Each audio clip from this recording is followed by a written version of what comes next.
ज्यांचा माझा जुना परिचय आहे महानगरपालिकेमध्ये, ज्यांनी याच्यापूर्वी पण अशा कार्यक्रमांचं महानगरपालिकेशी कोलॅबरेशन करून आयोजन केलं, ते केतन मोहितकरजी.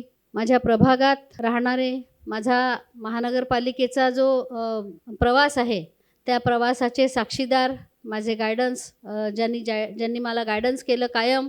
पूर्वी जे आमच्या प्रभागाचे अध्यक्षही होते आमच्या पक्षाचे, आणि ते प्रो वाईस चान्सलर गादेवारजी, ससनकरजी, या ठिकाणी उपस्थित सर्व तरुण बंधू भगिनी. एक परत क्रोबर्डसाठी, क्रोडेरासाठीचं ज्यांचं आपलं काही संवाद तुमचा सुरू असेल, ते क्षितिज इंगळेजी. आपल्या सर्वांशी बोलताना मला एवढंच म्हणायचं आहे की एक विकसित भारत या अर्थाने जी चर्चा या ठिकाणी होते आहे, आणि याचा आत्तापर्यंत जे म्हणजे वेगवेगळ्या प्रकारे आयोजन मोहितकरांनी केलं, वेगवेगळ्या माध्यमातून सर्व संस्था असतील, जसं आत्ता इथे थोडंसं बोलूनही दाखवलं की महानगरपालिकेशी हे कोलॅबरेशन आहे. अनेक लोकांना जे त्या आपल्या क्षेत्रात जे स्किल्ड आहेत त्या सर्व लोकांचंही निश्चितपणे सहाय्य लागणार आहे, आणि त्यांचा सहभाग या ठिकाणी असला पाहिजे असे देखील लोक आणि काही संस्था ज्या आहे, हे सगळं एकत्रित येऊन काम करत असताना आपल्या सर्वांचा मिळून उद्देश जो आहे, तो उद्देश हा आहे की जसं 100 वर्ष जर आपण विचार केला, आता मोदीजींनी पण ठरवलं आहे की आमच्या सगळ्यांच्या समोर उद्देश कुठला आहे, म्हणजे कालखंड समजा कुठला आहे, तर 2047, म्हणजे ज्यावेळी 100 वर्ष आपल्या भारताला स्वातंत्र्याला पूर्ण होतील आणि त्यावेळी आपला देश कसा असेल या पद्धतीची, म्हणजे त्यावेळी आपण कुठल्या ठिकाणी राहू.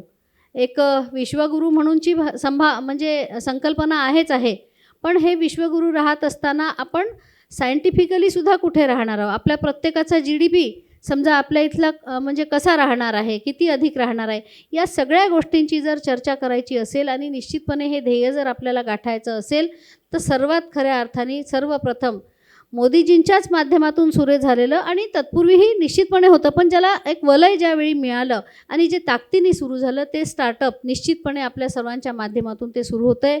मोहितकरांनी सांगितलं की किती संख्या तुम्ही सांगितली, माझा आकडा सुटतो आहे मला, पण एक मोठ्या संख्येमध्ये ज्यांनी नागपूरच्या मधून आणि खरं तर जिल्ह्यातूनही, पण विशेषतः शहरात ज्या गोष्टीची सुरुवात केली आणि 10,000 लोकांनी हे जे स्टार्टअप सुरू केलं, हे अतिशय म्हणजे खूप जास्त अभिनंदनीय आहे. निश्चितपणे आपल्याला समोर जात असताना या गोष्टीची मदत होणार आहे. आपल्या क्षेत्रामध्ये, आपापल्या संस्थेमध्ये आपण हा देश समोर जात असताना कुठल्या गोष्टीची गरज आहे, या छोट्या मोठ्या, त्या कधी सायंटिफिकली असतील, कधी सायन्सच्या असतील, कधी मानवीय दृष्टिकोनातल्या असतील, हे सगळं करत असताना निश्चितपणे आपल्या सर्वांची मदत लागणार आहे. मी एवढंच म्हणेन की ह्या शहराची जी जबाबदारी महापौर म्हणून आज बऱ्याच कालखंडाच्या नंतर, मी गेली 20 वर्ष नगरसेविका म्हणून काम करते, त्याच्यामुळे महानगरपालिकेतला मला अनुभव आहे. महानगरपालिकेमध्ये शेवटी अनुभव म्हणजे काय, तर या शहरात राहणाऱ्या प्रत्येक नागरिकाला या ठिकाणच्या त्याचं राहणं, ते जे जगणं आहे ते सस्टेनेबल झालं पाहिजे. यासाठी ज्या ज्या गोष्टीची गरज आहे त्या गोष्टींचा अनुभव असणं माझ्या कामी येतं आहे, म्हणून कुठेतरी ही सिनियरिटी महापौर म्हणून सुद्धा कामी येते आहे. आणि आजही मी म्हणजे सकाळी आज 7:30-8 वाजता आपल्या इथे शहरात 3 नद्या आहे, नाग नदी, पोहरा नदी, पिवळी नदी, आणि सकाळी उठून हा सगळा दौरा सुरू केला आहे. तो 4 वाजेपर्यंत पुरला. त्याच्यात अनेक गोष्टी, म्हणजे जे सगळे इनोव्हेशन्स तुमचे आहे, हे चांगलं जगण्यासाठी काय आपण करू शकतो, त्याच्यासाठी अनेक गोष्टी, म्हणजे आता हा आजचा एक उदाहरणाचा भाग झाला, पण अनेक गोष्टी आहे. म्हणजे सोलरमधून आपल्याला आपलं सोलर सिटी कसं करता येईल, आपण त्यासाठी काय करू शकतो, आपले ग्रीन सिटी कशी होऊ शकेल, आपण त्यासाठी काय करू शकतो, आपण रेन वॉटर हार्वेस्टिंगच्या संदर्भात काय काम करू शकतो की त्याच्यामुळे आपली जमिनीची जी उष्णता आहे ती कमी होऊ शकेल. अशा एक ना अनेक 100 गोष्टी आहे की ज्याच्यामुळे आपलं सर्वांचं जगणं चांगलं होणार आहे, सोपी होणार आहे, आणि आपलं शहरही सुंदर राहणार आहे, चांगलं राहणार आहे.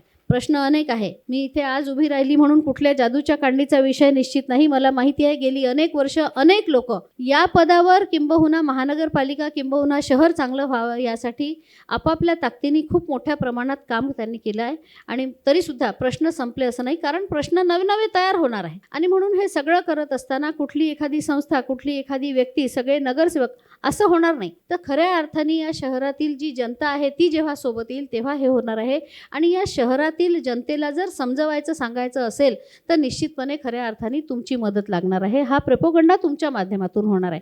मी अतिशय मनापासून या कार्यक्रमासाठी, म्हणजे आजच्या केवळ चर्चेसाठी नव्हे तर जे अनेक कार्यक्रम आपण यापूर्वी केले आणि ज्याचा आउटपुटही आपल्याला आला आणि पुढे अधिक मोठ्या आउटपुटची गरज आणि इच्छा आपली सर्वांची आहे, म्हणून आपण एकत्र बसून ही चर्चा करतोय.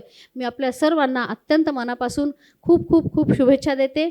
मोहितकरजी जसं बोलले की महानगरपालिकेच्या अखत्यारीत काही गोष्टी आहे, त्यांना लागणारं जे साह्य या चांगल्या कामासाठी निश्चितपणे मला शक्य असेल ते सगळं अतिशय प्रामाणिकपणे ते साह्य मी करेन, याच्यात कुठली शंका नाही. शंका ठेवू नये. आणि कारण हे काम म्हणजे त्यात स्वार्थ परत महानगरपालिकेचा किंबहुना माझाही निश्चित आहे की एखादं काम चांगलं करत असताना कोणी एकटं ते काम करू शकत नाही. त्यासाठी 100 तसेच बळकट आणि चांगला विचार करणारे हात जेव्हा सोबत राहतील तेव्हा ते होऊ शकतं. आणि तसे हे सगळे हात म्हणजे ते मुख्य असतील, पण आपण सगळे मिळून हे जे हात या शहराला चांगलं करण्यासाठी मिळणार आहे. चांगलं करतो म्हणत असताना तुमचे स्किल जसे कामी येणार आहे तसंच त्या माध्यमातून रोजगाराचीही एक अत्यंत मोठी संधी निश्चितपणे मिळणार आहे. शेवटी शहरामधील तरुणाई असो किंवा शहरातील नागरिक असो, तो जेव्हा रोजगाराभिमुख रोजगार त्याचा चांगला असेल म्हणजेच तो चांगल्या कामात अग्रेसर असेल तर कुठल्याही वाईट गोष्टींची शक्यता जी आहे ती शहरातली कमी होणार आहे.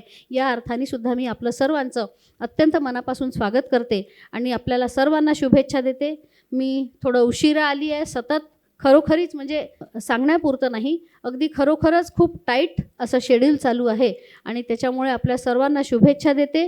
तुमच्या सर्वांच्या शुभेच्छा पुढील काळात या शहरासाठी महानगरपालिकेच्या आणि माझ्या माध्यमातून निश्चितपणे काम करतील ही आश्वासन, ही खात्री तुमच्यापासून बाळगते. माझं बोलणं या ठिकाणी थांबवते आणि सन्माननीय मंच आपल्याला विनंती करते, आपली माफी मागते की खरंच मी वेळ कमी देऊ शकलेली आहे, पण निश्चितपणे ज्या ज्यावेळी गरज पडेल त्या प्रत्येक वेळी तुम्हाला त्रास देण्यासाठी, तुमचं साह्य घेण्यासाठी आणि मार्गदर्शनासाठी पुन्हा निश्चित येईल. माझं बोलणं या ठिकाणी थांबवते. नमस्कार, धन्यवाद.